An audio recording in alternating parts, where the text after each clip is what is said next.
Hello everyone, and welcome to my presentation on my book chapter for Pro-Poor Mountain Tourism Employment for Women in Nepal. This is chapter 7. Researchers have demonstrated that there is an underlying connection concerning tourism development and economic development and between poverty, tourism and reduction. It has been named pro-poor tourism.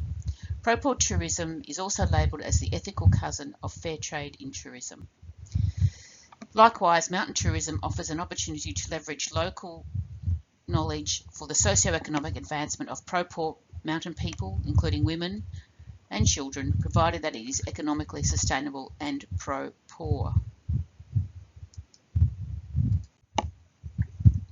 So just to give you some background, I've done a lot of research in Nepal with women and enabling women and helping them to gain some sort of empowerment.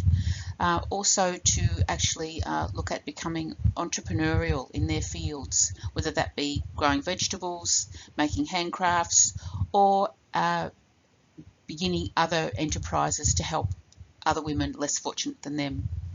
So in Nepal, girls are often married early and are restricted to the domestic sphere. So employment for them is difficult, external to the household, because many women have to have a chaperone or a male relative with them. So there's no opportunities for them in many cases to secure wages or to sustain their family unit. So one way to overcome this and to actually get more women into pro-poor tourism is to encourage women-owned initiatives or enterprises. Across the nation, only 1 in 8 women work in the lodging area for trekkers. In 2019, only 23 of 185 of those working in the safari retreats of Chitwan were females. So figure 1 shows you the poverty risk from low to high. It shows you the average earnings from low to high, round the other way, and the segmentation by sex or gender. So the employers are predominantly men, informal wage labour, regular workers are predominantly men, own account operators are men and some women, informal workers or casuals are men and some women, industrial outworkers or home workers and unpaid family workers are predominantly women. This comes from Chen, 2012, Women in Informal Employment, Globalising and Organising Model of Informal Employment, Hierarchy of Earnings and Poverty Risk.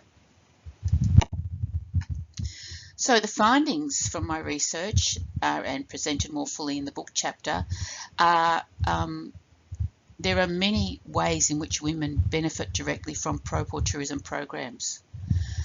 The focus of tourism promotion is to explore opportunities for poor in tourism, hopefully mostly women, rather than increase the size of the entire sector.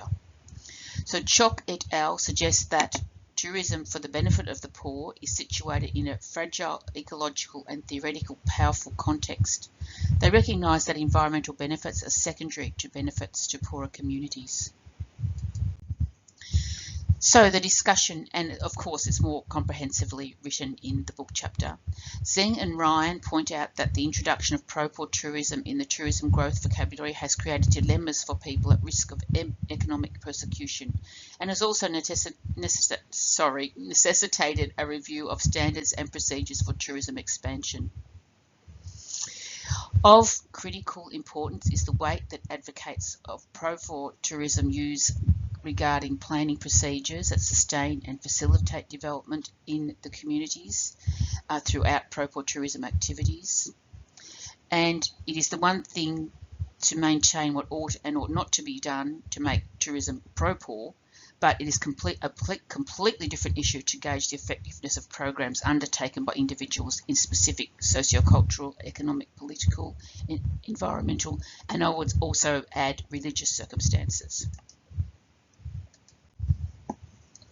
So the conclusion, which is more fully covered in the book chapter, of course, is that pro-poor tourism can create change for the underprivileged and their existences. Pro-poor tourism can make a difference to disadvantaged people, particularly women, and their lives. A safe approach that prioritises rural development and accepts the negative impacts of conservative tax policies should be understood as part of pro-poor tourism growth agenda.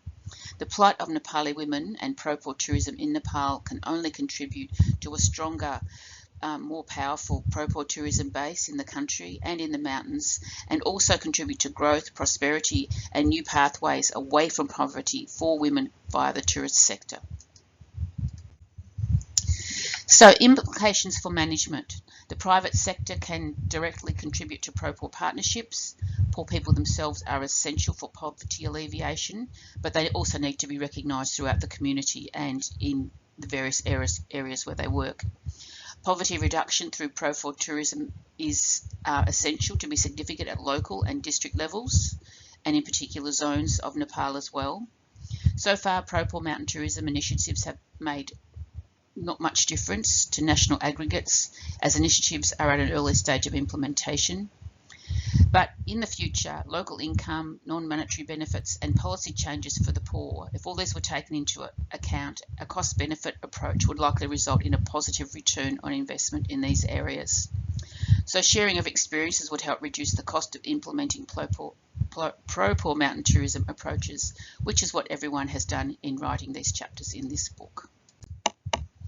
Here are some of the references that I used, and that's the end of my little presentation to you.